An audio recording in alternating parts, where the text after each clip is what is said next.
విశాఖ ఉక్కు ఆంధ్రుల హక్కు అనే నినాదంతో దాదాపు 32 మంది ప్రాణత్యాగం ఫలితంగా ఏర్పడింది ఆ స్టీల్ ప్లాంట్.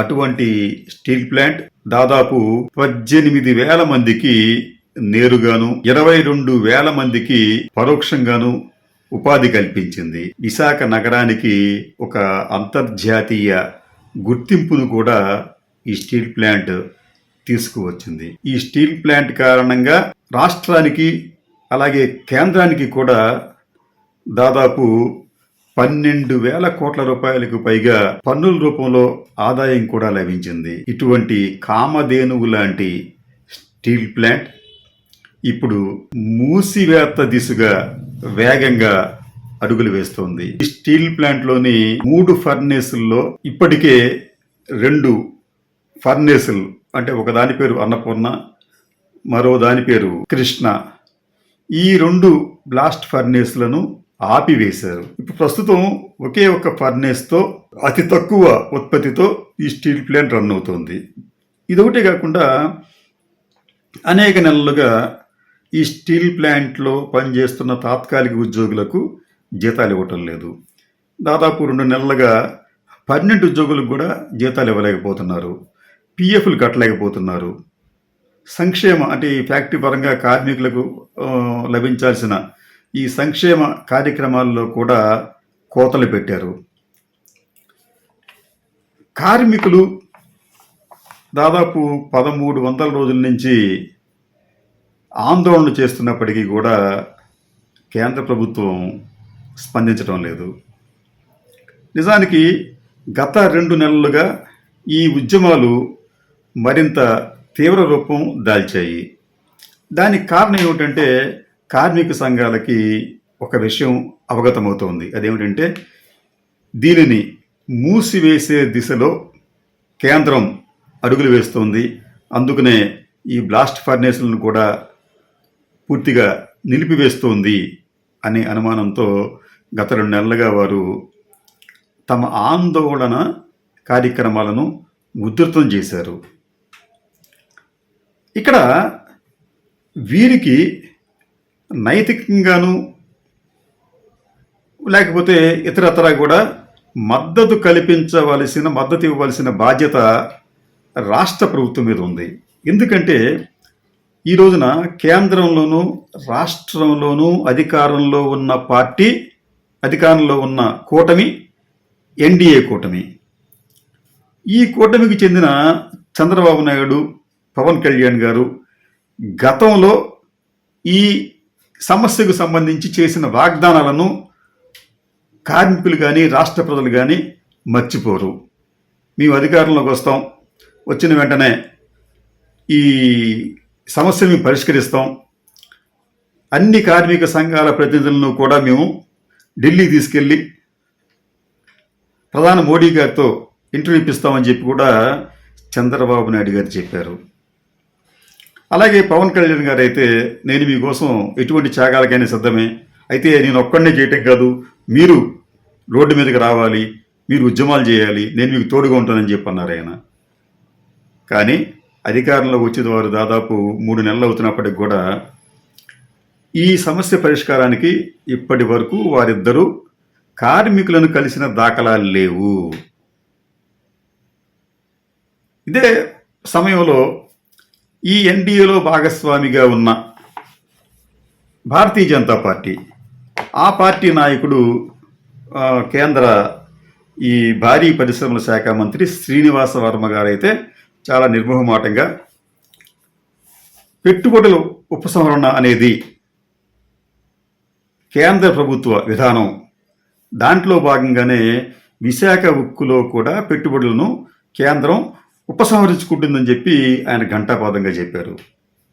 అలాగే గతంలో గంటా శ్రీనివాసరావు గారు విశాఖ ఉక్కు కోసం ఎటువంటి త్యాగాలైనా చేస్తానని చెప్పి తన శాసనసభ్యత్వానికి రాజీనామా చేశారు.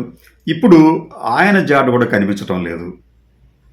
ఇవన్నీ చూస్తూ ఉంటుంటే రాష్ట్రంలో ఉన్న ఈ ప్రధాన పార్టీలు అయితే ఏవైతే ఉన్నాయో, అంటే అధికారంలో ఉన్న జనసేన కావచ్చు, టీడీపీ కావచ్చు, ఈ 2 పార్టీలు కూడా కేంద్ర ప్రభుత్వ అడుగులకు మడుగులొత్తుతున్నట్లుగా కనిపిస్తోంది. అంతే తప్ప ఇప్పటి వరకు కూడా కేంద్రానికి ఒక డిమాండ్ చేయలేదు, ఒక విజ్ఞప్తి చేయలేదు, ఒక వినతి కూడా పంపించలేదు. ఈ ప్లాంట్ను మీరు మూసివేయద్దు అని. దీంతో కేంద్రానికి కూడా ఒక మార్గం సుగమం అయినట్లుగా కనిపిస్తోంది. ఎందుకంటే రాష్ట్రంలో ఒత్తిడి లేకపోతే కేంద్రానికి కూడా చాలా ఈజీగా దాన్ని అమ్మేందుకు ఆస్కారం ఏర్పడుతుంది. కానీ గతంలో జగన్మోహన్ రెడ్డి ముఖ్యమంత్రిగా ఉన్నప్పుడు ఈ స్టీల్ ప్లాంట్ను ప్రైవేట్ పరం చేసే విషయంలో కేంద్రం ఒక్క అడుగు కూడా ముందుకు వేయలేకపోయింది. దానికి కారణం జగన్మోహన్ రెడ్డి కూడా ఈ స్టీల్ ప్లాంట్ను కాపాడేందుకు ఆయన చిత్తశుద్ధితో నిజాయితీగా వ్యవహరించారు. ముఖ్యమంత్రిగా తనకున్న పలుకుబడిని కూడా కేంద్రం వద్ద ఉపయోగించారు. 2021లోనే ఆయన కేంద్రానికి 4 పేజీల లేఖ రాస్తూ ఈ ప్లాంట్ ఆవశ్యకతను చాలా స్పష్టంగా వివరిస్తూ దీనిని ఎటువంటి పరిస్థితుల్లో కూడా అమ్మివేయవద్దు అని చెప్పి ఆయన ధైర్యంగా లేఖ రాశారు. అంటే లేఖ రాయటం ధైర్యం అంటే ధైర్యమే. ఇటువంటి లేఖనే ఈ రోజున టీడీపీ, జనసేన ఈ నాయకులు ఎందుకు రాయలేకపోతున్నారు అంటే మోడీ గారు, అమిత్ షా గారు అంటే వారికి ఏదో ఆబ్లిగేషన్స్, భయాలు ఉంటాయి. కానీ జగన్మోహన్ రెడ్డి అటువంటి భయాలకు తావు లేకుండా నిర్మోహమాటంగా తన అభిప్రాయాన్ని కేంద్రానికి చెప్పడమే కాకుండా గత ఎన్నికల సమయంలో ఆయన విశాఖపట్నంలో ఒక పెద్ద బహిరంగ సభలో మాట్లాడుతూ ఒక విషయం చాలా స్పష్టంగా చెప్పారు. ఒకవేళ జగన్ అనే నేను అధికారంలోకి రాకపోతే ఈ స్టీల్ ప్లాంట్ను తెలుగుదేశం పార్టీ బీజేపీతో కుమ్మక్కయ్యి కారు చౌకగా ప్రైవేటు సంస్థలకు అమ్మేస్తోంది, దీన్ని కాపాడటం ఎవరికీ సాధ్యం కాదు అని కూడా ఆయన చెప్పాడు. ఆయన చెప్పింది ఇప్పుడు నిజమేమో అన్న భావన కూడా కలుగుతోంది. కార్మికుల్లో కూడా నేను ఈ రోజున కొంతమంది విశాఖపట్నం కార్మికులతో మాట్లాడినప్పుడు వారు కూడా జనసేన, తెలుగుదేశం పార్టీ, బీజేపీ కూటమి పట్ల పూర్తిగా తమకు అనుమానాలు ఉన్నాయని, త్వరలోనే ఈ ప్లాంట్ని ప్రైవేట్ పరం చేస్తారని చెప్పి వాళ్ళు భయపడుతున్నారు.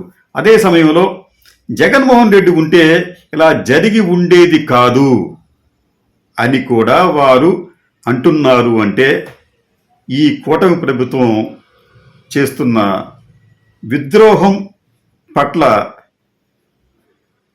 కార్మికులకు అనుమానాలు, అపోహలు కలగటమే కాదు, అనుమానాలు, అపోహలు పెరిగే విధంగా కూడా ఉన్నాయి.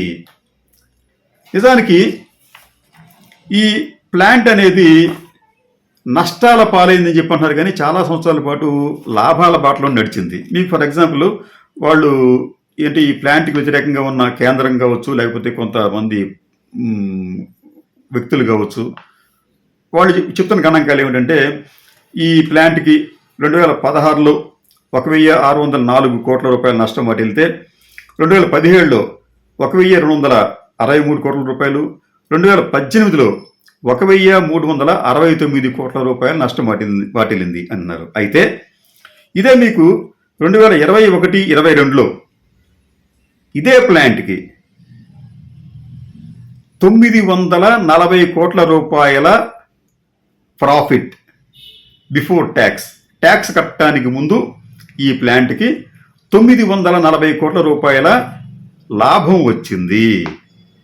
అంటే ఈ ప్లాంటు సరిగ్గా దీన్ని వాళ్ళు నిర్వహిస్తే ఈ ప్లాంట్ అనేది నవరత్నాల్లో ఒకటిగా ఉన్న ఈ విశాఖ స్టీల్ ప్లాంట్ అనేది ఎప్పటికీ మూసివేయడానికి ఆస్కారం లేదు. కానీ కొంతమంది ఉద్దేశపూర్వకంగా దీన్ని నష్టాల ఊబిలోకి నెట్టారని చెప్పి కూడా ఆరోపణలు ఉన్నాయి. ఎందుకంటే మొదట ఈ స్టీల్ ప్లాంట్ కెపాసిటీ 3 మిలియన్ టన్నుల ఉక్కును తయారు చేయటం దీని సామర్థ్యం. అయితే దీనికి సొంతగా ఇనుప గనులు కానీ, బొగ్గు గనులు కానీ లేవు. బొగ్గును ఇనుమును కూడా బయట ప్రైవేట్ సంస్థల నుంచి లేకపోతే ఇతర రాష్ట్రాల నుంచి ఎక్కువ ధరకు కొనుగోలు చేయాల్సి వస్తుంది. ట్రాన్స్పోర్ట్ కూడా ఎక్కువ అవుతుంది. ఫలితంగా ఉక్కు ఉత్పత్తి వ్యయం పెరుగుతోంది. ఇది అందరికీ తెలిసిన విషయమే. అయితే అనాలోచితంగా దీనిని ఇది 3 మిలియన్ టన్నుల నుంచి దాదాపు 7 మిలియన్ టన్నులకు దీనిని ఉత్పత్తి సామర్థ్యాన్ని పెంచారు. అక్కడి నుంచే ఈ నష్టాలు అనేవి ఎక్కువగా నమోదవుతూ వచ్చాయి. మీకు రా మెటీరియల్ అనేది అందుబాటులో లేదు, ఎక్కువ రేట్లో ఉన్నప్పుడు ఈ ఉత్పత్తి సామర్థ్యాన్ని పెంచడం అనేది సరైన నిర్ణయం కాదు. ఈ ఉత్పత్తి సామర్థ్యాన్ని పెంచడానికి చేసిన రుణాలు కూడా స్టీల్ ప్లాంట్కి పెద్ద భారంగా మారాయి. ఫలితంగా ఆ స్టీల్ ప్లాంట్ అనేది ఈ రోజున నష్టాలతో పాటు అప్పుల ఊబిలో కూడా కూరుకుపోయింది. కాబట్టి దీనిని సాకుగా చూపించి కేంద్ర ప్రభుత్వం ఈ స్టీల్ ప్లాంట్ను ప్రైవేట్ సంస్థలకు విక్రయించే ప్రయత్నం చేయబోతోంది. అయితే ప్రైవేట్ సంస్థలు విక్రయించడం వల్ల లాభం వస్తుందా అంటే ప్రైవేట్ సంస్థలకు మాత్రమే లాభం ఉంటుంది తప్ప కార్మికులకు కానీ లేకపోతే ఆ ఫ్యాక్టరీకి కానీ ఎటువంటి ప్రయోజనం చేకూరదు. ఫర్ ఎగ్జాంపుల్ మీకు ఒడిస్సాలో ఈ మధ్యన దాదాపు ఒక స్టీల్ ప్లాంట్ ఉంటే గవర్నమెంట్ది, దానిని సుమారుగా 12,500 కోట్ల రూపాయలకు విక్రయించారు. ఆ స్టీల్ ప్లాంట్ కింద దాదాపు 2,500 కోట్ల రూపాయలు 2,500 ఎకరాల భూములు ఉన్నాయి. ఈ ప్రైవేటేషన్ ఇప్పుడు ఏమిటంటే ఎవరు వచ్చి దీన్ని కొనుక్కున్నప్పటికీ కూడా దీని కింద ఎంత భూమి ఉందో వాళ్ళు చూస్తారు. భూమి కూడా ఎక్కువగా ఉంటే వాళ్ళు ముందుకు వస్తారు. అలాగే మీకు విశాఖపట్నంకి వచ్చేటప్పటికి దాదాపు 20,000 ఎకరాల భూమి దీనికి ఉంది. ఒక అంచనా ప్రకారం ఏంటంటే ఈ ప్లాంట్ పరిధిలో 11,000 ఎకరాలు, టౌన్షిప్ పరిధిలో 500 ఎకరాలు, రిజర్వాయర్ పరిధిలో 500 ఎకరాలు, ఇది కాకుండా దాదాపు 7,000 ఎకరాలు అన్యూజ్డ్గా ఉంది. ఇప్పుడు ఇంత పెద్ద ఎత్తున ల్యాండ్ బ్యాంక్ ఉంది కాబట్టి అనేక ప్రైవేట్ సంస్థలు ఈ విశాఖ స్టీల్ ప్లాంట్ మీద గద్దల్లాగా వాలి దానిని స్వాహా చేయడానికి ప్రయత్నిస్తాయి. సహజమే అది. అయితే దీనికి వారు చెల్లించేది ఎంత ఉంటుందంటే ఎటువంటి ప్రయత్నాలు చేసినప్పుడు కూడా 35 నుంచి 40,000 కోట్ల రూపాయలకి మించదు.